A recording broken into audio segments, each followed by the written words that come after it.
Hello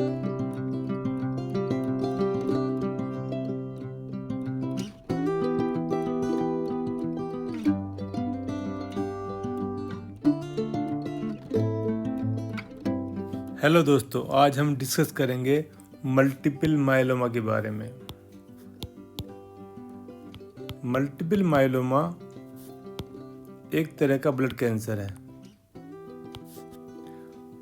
और इस cancer के अंदर जो लक्षण आते हैं उनके कारण क्या हैं वो हम डिस्कस करेंगे। देखिए, मल्टीपल मायलोमा के बारे में डिस्कस करने से पहले मैं कुछ बोन के बारे में बताना चाहूँगा।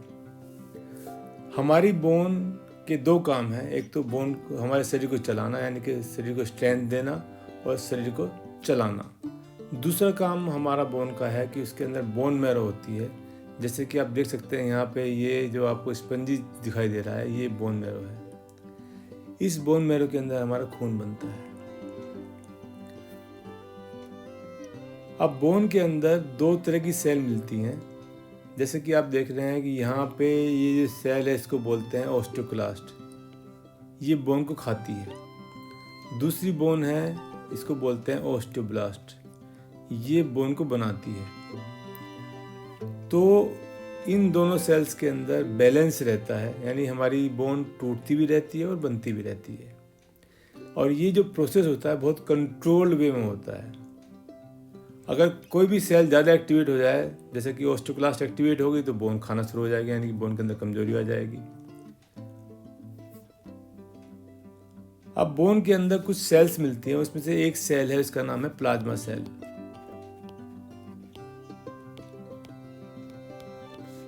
प्लाज्मा सेल्स जो होती हैं ये बड़ी सेल्स होती हैं और इनकी जो परसेंटेज है लेस देन 2% होती है बोन मैरो के अंदर। यानी बोन मैरो के अंदर इनकी कंसंट्रेशन 2% के आसपास होती है। अब इन प्लाज्मा सेल्स का काम क्या है?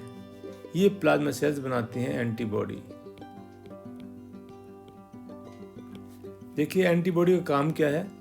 एंटीबॉडी हमारे शरीर में एंटर होने वाले कोई भी इन्फेक्शंस हो उनके अगेंस्ट बनती हैं। जिस तरह एक सिपाही के पास जो गन होती है उसके अंदर बुलेट्स होती हैं जो कि दुश्मन को मारने का काम आती हैं, इसी तरीके से ये एंटीबॉडी भी हमारे जो फॉरेन एजेंट हैं जो शरीर में घुसते हैं उसको मारने का काम आती है।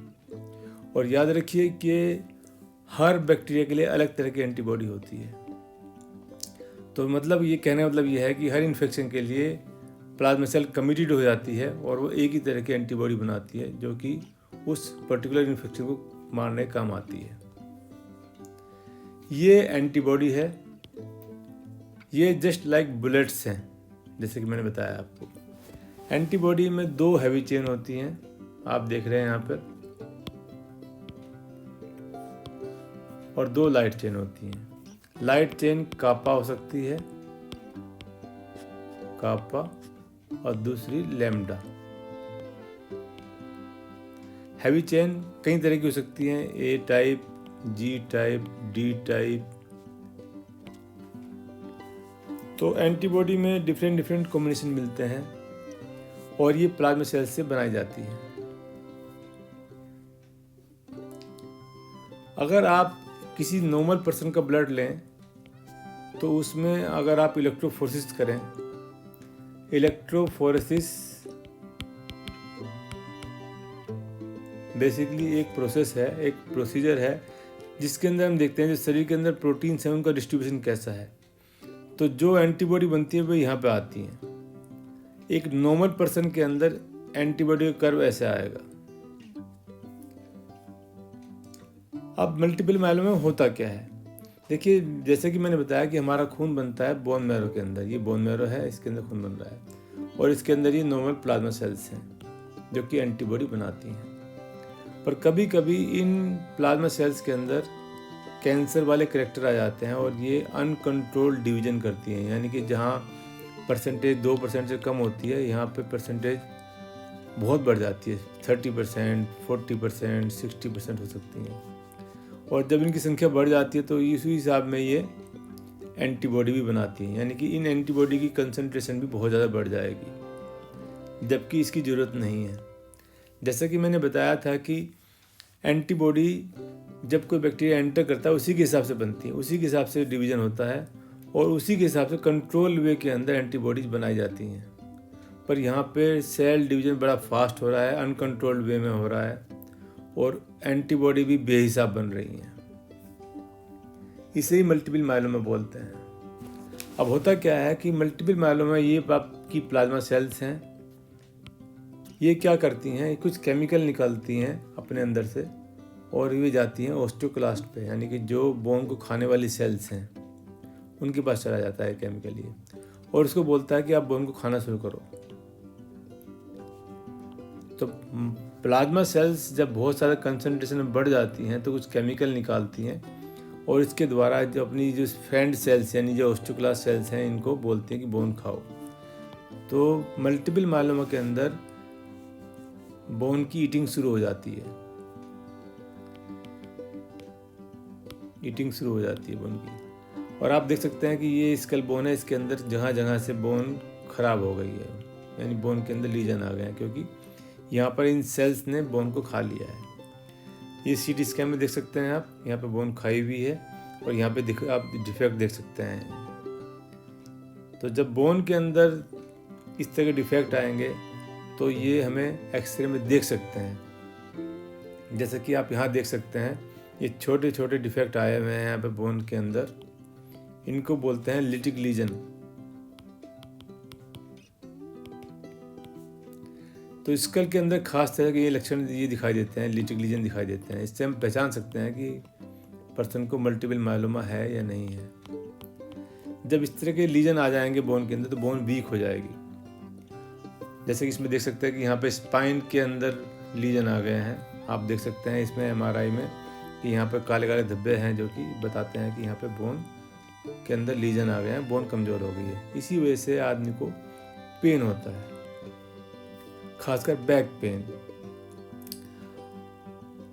याद रखिए जो मल्टीपल मायलोमा के अंदर पेन होता है वो रात के वक्त ज़्यादा होता है, दिन के वक्त कम होता है।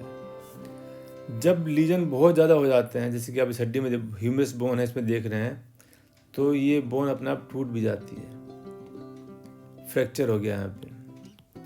तो कई बार मरीज हमारे पास फ्रैक्चर लेके आता है, हमारे पास तो नहीं आएगा, वो हड्डी वाले डॉक्टर के पास जाएगा फ्रैक्चर को लेकर। फिर हड्डी वाला मालूम करेगा कि ये तो भाई किसी बीमारी की वजह से ऐसा हुआ है, तब पेशेंट हमारे पास आता है। अब हम ब्लड की बात करते हैं कि मल्टीपल मायलोमा के ब्लड के अंदर क्या मिलेगा। जैसे कि मैंने बताया कि ये तो नॉर्मल पर्सन का इलेक्ट्रोफोरेसिस है और ये है मल्टीपल मायलोमा पेशेंट का। जैसे कि मैंने बताया था कि एंटीबॉडी बहुत ज़्यादा क्वांटिटी में बनती हैं तो उसकी पीक आ जाती है यहाँ पे, इसको बोलते हैं हम M कंपोनेंट। यहाँ पे भी देख सकते हैं कि यहाँ पे पीक आई हुई है तो ये M कंपोनेंट पॉजिटिव हो गया। यहाँ पर हमने दिखाया है इम्यूनोफिक्सेशन, इसके अंदर हमें मालूम पड़ जाता है कि कौन सी वैरायटी वाली प्रोटीन यानी एंटीबॉडी बढ़ी हुई है, इसको बोलते हैं इम्यूनोफिक्सेशन।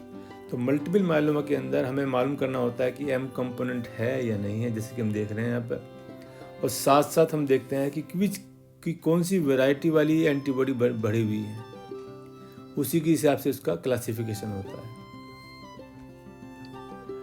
अब मल्टीपल मायलोमा का किडनी पे क्या इफेक्ट पड़ता है। ये हमारी किडनी में जो ट्यूब्यूल होती हैं जो छनाई का काम करती हैं, उसके अंदर जब ये एंटीबॉडी बहुत सारी आ जाती हैं तो ये यहाँ पे डिपॉजिट हो जाती हैं इन ट्यूब्स के अंदर और इन ट्यूब्स को ब्लॉक कर देती हैं। तो उसकी वजह से किडनी के फंक्शन जो है कम हो जाते हैं और पेशेंट को कई बार रीनल फेलियर के अंदर जाना पड़ जाता है, यानी कि उनकी किडनी काम करना बंद कर देती हैं या कम कर देती हैं। तो बहुत सी बार पेशेंट जाता है नेफ्रोलॉजिस्ट के पास, वो जाएगा नेफ्रोलॉजिस्ट के पास कि भाई किडनी काम नहीं कर रही है, किडनी की वजह से प्रॉब्लम है। तो मल्टीपल मायलोमा का जो पेशेंट है वो हमारे पास डायरेक्ट नहीं आता है, कई बार हड्डी वाले भेजते हैं, कई बार किडनी वाले डॉक्टर हमें भेजते हैं पेशेंट को। मल्टीपल मायलोमा का एक सिम्टम और भी है, उसे हम बोलते हैं एनीमिया। जैसा कि मैंने बताया कि मल्टीपल मायलोमा के अंदर किडनी इफेक्ट होती हैं और किडनी का खून बनाने में बहुत इंपॉर्टेंट रोल होता है। साथ साथ मल्टीपल मायलोमा के अंदर जो प्लाज्मा सेल्स हैं बोन मैरो के अंदर स्पेस ढूंढती हैं और बोन मैरो को भर देती हैं, तो जो नॉर्मल सेल्स है खून बनाने वाली वे कम हो जाती हैं। तो पेशेंट को एनीमिया हो जाता है और पेशेंट को क्या हो सकता है, उसको कमज़ोरी महसूस हो सकती है, कम एनर्जी महसूस होगी उसको, उसका हार्ट रेट बढ़ जाएगा, उसको सांस लेने में दिक्कत हो सकती है, हेडेक हो सकता है, डिजीनेस हो सकती है, चेस्ट पेन हो सकता है। तो ये सिम्टम्स जो हैं एनीमिया के हैं, जो कि मल्टीपल मायलोमा में होता है। तो कई बार पेशेंट एनीमिया की वजह से मेडिसिन वाले डॉक्टर के पास जाता है कि इसको एनीमिया क्यों हो रहा है। मल्टीपल मायलोमा के अंदर एक चीज़ और होती है, उसको हम बोलते हैं हाइपर कैल्सीमिया। जैसे कि मैंने बताया कि मल्टीपल मायलोमा के अंदर प्लाज्मा सेल्स अपने फ्रेंड सेल्स को बोलते हैं कि आप बोन को खाओ, और जब बोन खाई जाती है तो उससे कैल्शियम रिलीज होता है, तो कैल्शियम कंसंट्रेशन बढ़ जाती है ब्लड के अंदर मल्टीपल मायलोमा पेशेंट के अंदर। उससे क्या लक्षण आते हैं, पेशेंट की हार्ट रेट कम हो सकता है, उसे हम बोलते हैं ब्रेडिकार्डिया बोलते हैं। ईसीजी में चेंज आ सकते हैं, उसको बोलते हैं क्यूटी शॉर्टनिंग बोलते हैं, वो आपकी समझ में नहीं आएगा। सबसे इम्पोर्टेंट इफेक्ट जो होता है वो किडनी की ट्यूब्यूल्स के ऊपर होता है। इसमें जो लक्षण आएंगे, पेशेंट को बार बार पेशाब आएगा, यानी कि पॉलीयूरिया बोलते हैं उसको, प्यास लगेगी उसको। ये लक्षण डायबिटीज़ के अंदर भी हो सकते हैं। तो कई बार पेशेंट समझता है कि डायबिटीज़ तो नहीं हो गया है, जबकि डायबिटीज़ नहीं होता है, उसको हाइपर कैल्सीमिया की वजह से सिम्टम आते हैं। और कई बार पेशेंट को होता है कॉन्स्टिपेशन। तो ये लक्षण हैं आपके हाइपर कैल्सीमिया की, जो मल्टीपल मायलोमा में होता है। जब कैल्शियम लेवल बहुत लंबे टाइम तक बढ़ा रहता है तो ये किडनी को भी डैमेज करता है। तो ये मल्टीपल मायलोमा हो सकता है, जो कि लक्षण सिमिलर टू डायबिटीज़ होते हैं। कुल मिला के जो मल्टीपल मायलोमा में जो सिम्टम आते हैं, उसमें एक तो है कि आपके किडनी फंक्शन डिस्टर्ब हो सकते हैं, आपको खून की कमी हो सकती है, आपकी बोन डैमेज हो सकती है जिसकी वजह से आपको पेन हो सकता है, फ्रैक्चर हो सकता है। और सबसे इम्पोर्टेंट एक और चीज़ है जिसको मैंने जिक्र नहीं किया, वो है इन्फेक्शन। जैसा कि मैंने बताया कि जो प्लाज्मा सेल्स हैं वे एंटीबॉडीज बनाती हैं, जो कि हमारे शरीर की रक्षा करती हैं। मल्टीपल मायलोमा में केवल एक ही तरह की एंटीबॉडी बन रही हैं। इस वजह से क्या होता है कि पेशेंट का जो शरीर है इन्फेक्शन के लिए प्रोन हो जाता है। तो ऐसे पेशेंट को इन्फेक्शन लग सकते हैं बड़े आराम से, और ख़ासकर लंग वाले इन्फेक्शन लगते हैं, यानी कि पेशेंट को निमोनिया हो सकता है। तो किसी जो मल्टीपल मायलोमा का पेशेंट होता है उसको बार बार इन्फेक्शन, यानी कि निमोनिया होना, खांसी होना और तरह के इन्फेक्शन हो सकते हैं। तो ये लक्षण मल्टीपल मायलोमा के अंदर मिलते हैं। मल्टीपल मायलोमा को कैसे डायग्नोज करते हैं, अधिकतर तो मैंने बता ही दिया है। उसमें सबसे इम्पोर्टेंट जो टेस्ट होता है उसे बोलते हैं बोन मैरो बायोप्सी और एस्पिरेशन करते हैं। ये एक सिंपल प्रोसीजर है जो हम ओपीडी बेसिस पे करते हैं। इसमें कोई नुकसान नहीं है, कोई रिस्क नहीं होता है। तो इस तरह से हम डायग्नोज करते हैं मल्टीपल मायलोमा को। इसके डिटेल में मैं आगे वाले लेक्चर में बताऊंगा। आई थिंक आपको कुछ नॉलेज मिली होगी मल्टीपल मायलोमा के बारे में। Thank you.